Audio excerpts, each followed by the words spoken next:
So welcome back to Hollowponds Solo Sagas, and today we are doing another one of our sort of how-to about solo role-playing. And today what I thought I would focus on is those times where you're planning to start, you have a plan to plan, or don't just think about starting, start solo role-playing.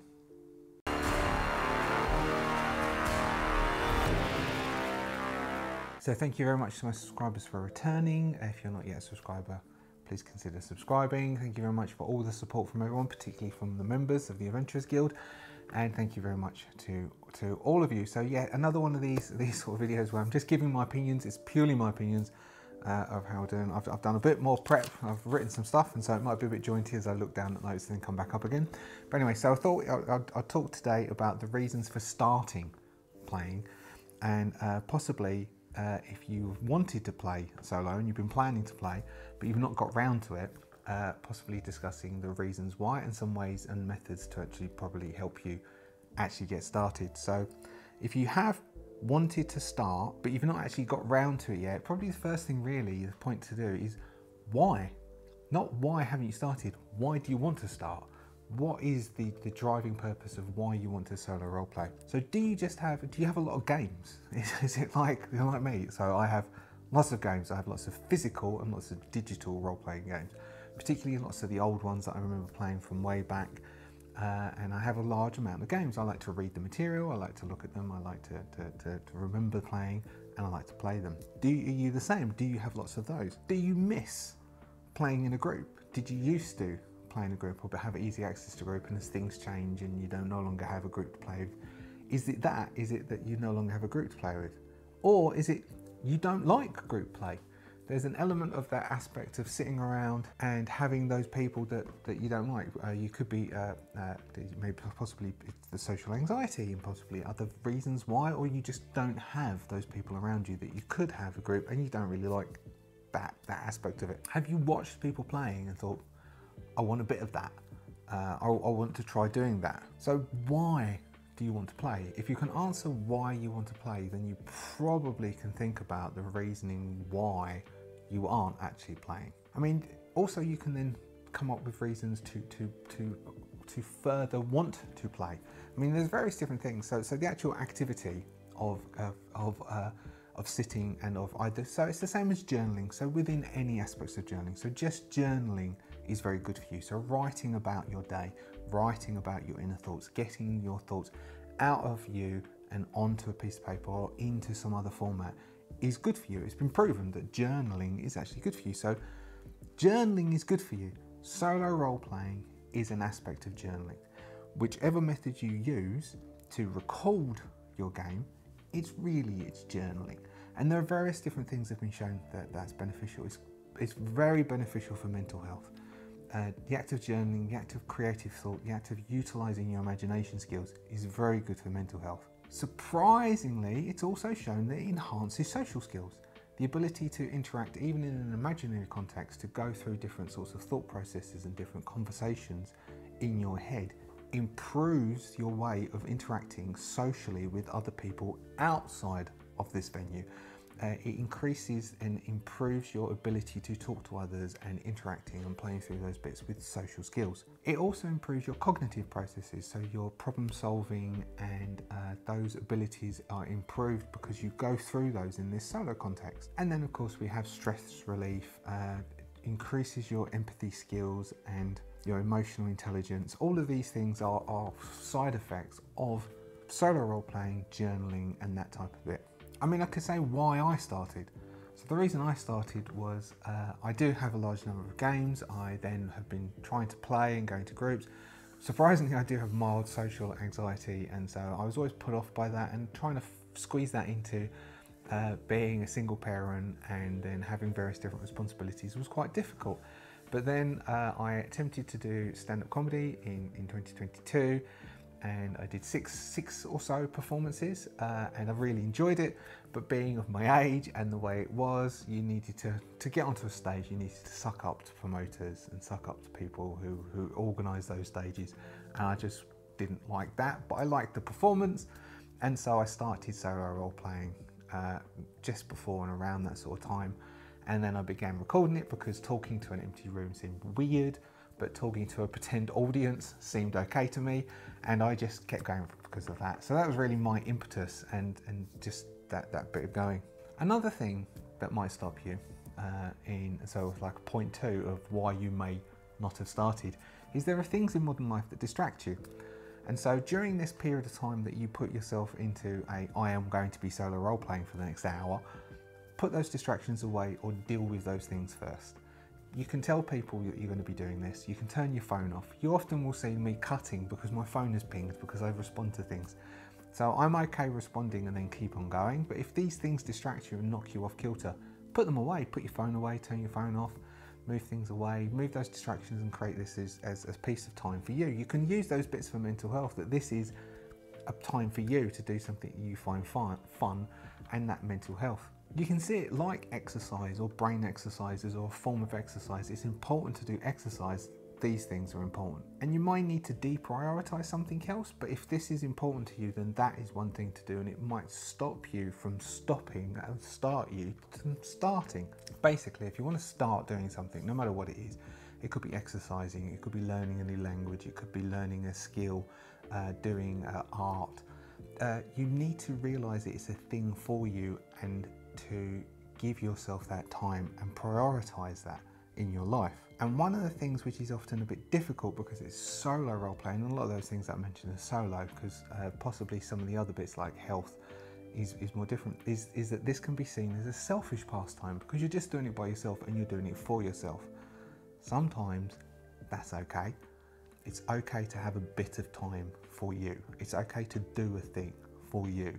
If it brings you joy and fun, it will probably make you a nicer person to live with. It will probably improve your life. It will improve in different things. It's worthwhile. I mean, it's the whole, we had a couple of years of this, looking after yourself and prioritising your mental health. These are useful things to do, and it's a good thing to focus on. Just a bit of time to be creative and to do stuff. And if this is the avenue for that for you, then that should be another impetus to actually start. And thus these things become important. A third reason why you might not be able to actually have started yet is perhaps you're trying to play a game that isn't just right for you. Even though you think it might be, it may not be. Possibly it's the wrong genre. Maybe you really want to play the Blade Runner game, and so you got it and you start playing it and it just doesn't gel because in your youth you read lots of Conan. You read the Conan books, but I can't remember who wrote them. You read the Conan books backwards, forwards and sideways, and you really loved that world. Maybe play in the Conan world. Maybe try and find a game that gels with you. So part of that, to do that, you need to try some different things. You need to try and branch out, try some different things, try a different type of genre, try a different type of way of playing, and see what actually makes you happy, what actually gels with you. Which part after you finish playing did you have to tell someone about? Did you like the dice rolling? Did you like the combat? Did you have to describe to someone afterwards, it was this combat and I rolled these dice and it was this percentage? Is that the story you told? Was it a conversation that you created that you told someone about afterwards, that you said, and then they did this and then they said this and this is what happened? Was it a love scene? Did you create a love scene and you're really proud of like the way you had your two characters interacting and the way that worked? Is that the thing that brought you joy afterwards? Work out which bit brings you joy in playing and do more of that. But to do that, you have to try and embrace some new things. You have to try and branch out a bit, which is also good for you. So it's like I did the Good Society game. That was completely out of my comfort zone. But you play it and you end up, okay, I quite enjoyed that. I quite enjoyed Good Society. Will I do it again? Probably not. But it quite worked well. It was a narrative game, so there's no dice rolls. That felt weird. There's no oracle probability. It's all based on some frameworks. Not best suited for solo play, but it worked and I quite enjoyed it and it branched out. But at least then I know I'm not going to do that again. But it did it. So to work out what it is you like to play, to give you that impetus to keep playing and to actually start playing, you need to sort of be a bit flexible and it's just you, so it's all fine. One of the things with that, the branching out, trying new things, it can be scary. Often before, particularly because I'm doing this and then it goes off into the internet, I get a bit of apprehension beforehand. There's a bit of gets a bit scary. But it's a classic book. Feel the fear and do it anyway. Even though something is scary, this type of scary, the negative is in your head only. And that kind of then brings us over onto a fourth point of what it might be that holds you back. And for the fourth point, it's the classic line, dance like nobody's watching. Stop telling yourself off. If you started playing and it feels a bit foolish, don't be your own worst critic. The one person who should support you more than anyone should be you. There isn't an audience. Even with this, the reality is there's no audience. Beyond this camera, there's no one in the rest of this room. Mandy's in the other room, past there. We've got these double doors, open and close. She's past there doing art. I'm in here doing this recording. There is no audience. You probably hear me, but there's no audience. But even though there's no audience, I assume when I make a joke, you're laughing. I assume when something's tense, you're tense, just because that's how I do it. If you don't like assuming there's an audience that's on your side, just realise there is no audience. You're on your own. You don't have to worry about things. If it feels silly to do it, and that's the easy thing to say, try pushing past that. Just give yourself the right to be a bit silly. Give yourself the right to talk out loud. Give yourself a right to do this. I mean, you can try and find a room where no one can hear you. We can put some music on in the background to sort of dull your voice. Which is one thing you can do. You can put some background sound on, as long as it doesn't distract you and doesn't distract your creative flow. That's okay, because it might mask the sound. But dance like nobody's watching. Play like nobody's there. Or play like the audience is there cheering you on. Be your own cheer squad and celebrate your own creativity. Part of that is trust your gut. Trust your brain's free associations. That free association, that creativity will help you enhance and help you grow. And it is like a muscle to train. The more you be creative, the more easily you find creativity. So one of the things that you'll see if you watch back the videos, I do seem to get better at it as I've been going along for the last... So on camera, it's been about a year and a bit, and I've been going a bit longer than that, and I've also been a DM, and I write and I create, and I've done the stand-up and other stuff. But you get improving creativity. But you'll see those moments where I grab a thought and I chase that thought down, and I don't question myself, I just keep going, and you'll see, that's not acting, that's genuinely doing it. And that's just embrace that with yourself. And if that feels good, or that thought pathway feels good, don't take it away from yourself. Don't go for a simple answer. Go for a weird answer. Go for a complicated answer. Go for an out there, bizarre answer. Chase that down and follow that pathway to the fun. And that will helpfully enhance you doing it and give you more of a probability that instead of planning to do it, you will do it. And remember, there are no rules police. Like, we'll get the odd person who comments on these videos that I do. He'll say things about how the rules are supposed to be and how the things are supposed to be and how that's supposed to be. And I mean, fair dues, I'm playing certain rules, I'm putting them up for other people to consume. They might question if I get some rules wrong, particularly Twilight 2000. Twilight 2000 is the only one I've really seemed to have got that. I mean, some people point out, and thank you very much when you point out that there's tables that I've missed. And I don't want anyone to stop doing that, because it helps me, because of the way I approach these games. I don't fully read the rules backwards, forwards and sideways, because I just don't have the brain for that. When I used to DM, I used to make sure that I had at least one player, it was D&D, at least one player who knew D&D really well, and I would just rely upon them. I wouldn't know the rules, I would rely upon them, and I'd just remember the rules that they told me for the next time that event comes along. And so most recently, there was a fight against the Neomorphs, and I didn't know, after he'd mentioned it, I was like, oh god, yeah, of course there is. There was a critical table for the Neomorphs, for all Xenomorphs, to see once they've been hit, they're broken, what they do next. And it was P.O. pointed out, thank you very much, P.O. And I have marked that page, like I said I did. And so I've probably already done it by now. By the time you see this video, I've probably already used that table for the Neomorphs. But it was because P.O. pointed it out to me. But when you're on your own, you don't have to worry about the rules. You can take something from one game system that you like and put it in another game system. You can take something from one world that you like and you can put it in another world. No one's watching, no one is judging, and if you do put it up there, which is the final point, and if they say anything, it's your game. You're the one who's having fun. If what they suggest, like Pierre's suggesting about those rules and other people have said other stuff, and it enhances, and it does enhance my play, so I bring it on board, and other things I may not, because it's more down to you having fun. If something, so the one thing I do, because it's on camera, is I don't ignore the dice rolls. You might see me do it now and then if it doesn't work, but I normally don't do that. But you could also, you don't even have to roll dice for combat. You could just narrate the combat. You can just do what it fits for you to have fun. There's no policing you doing this. And then on that last bit, switching over to the final bits, but the one bit I would suggest you do, finally, is I would suggest you do record your game, record your creation, record your creativity in some format. Bare minimum is the journaling. You write it down, which is fine if you freehand write quite. But I mean, if you see my notes, I won't show you my notes for this, but I've shown them beforehand. I'm a scrappy writer. This is the way my brain works. My handwriting isn't great.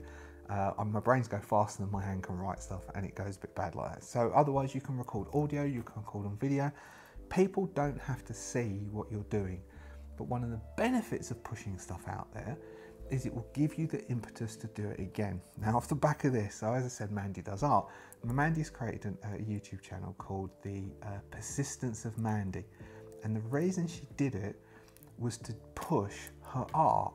So because she's doing a video every week, it means that she must work on her art every week to move her art forwards, her growth as an artist forwards, and move that forwards, because then you're prioritizing that time. And that's what I would suggest to you. More people will want to hear your game reports, your stories, your thoughts, your creative, than you would imagine. You can just post it onto a WordPress type blog. I could actually, WordPress type blog. You can just post it onto a Facebook groups. There's various different Facebook groups. There's various different Reddit groups, there's various different Discord groups, and you can post your actual play reports up and people will read them. And that will then give you the impetus to then produce more, to drive your game, to find that time every week to do more games and to actually get going. Because not only are you then enjoying it, you're moving forward. And it's like Mandy's Persistence of Mandy, it means that she is moving forwards with her art, because she is pushing those videos out and exploring her creativity within that. And I would actively encourage you to do the same thing. And that's basically the end of that bit. Have a plan, not just to have a plan, but have a plan to start and start. Now, one of the next things that you might be thinking about is, how do you start? Like some more direct. So it's all fine me saying just start, but how do you start? And that's what I think I'll deal with in the next video. Is how would you set up your first, what my advice would be, and it's purely advice, what my advice would be for you to do in your first time in setting up, or when you're trying to set up a game, what would I advise to do? And that's what we'll do next time. Thank you very much for watching me through. It's a relatively short one. Very much appreciate it. Very much appreciate you, my subscribers. Thank you very much for being a subscriber. If you're not a subscriber, please subscribe, and you can see more of these and the actual play games. I do more of those than these. Thank you very much to the members and all you who support, and I will see you next time for probably more solo role playing. Have fun. See ya.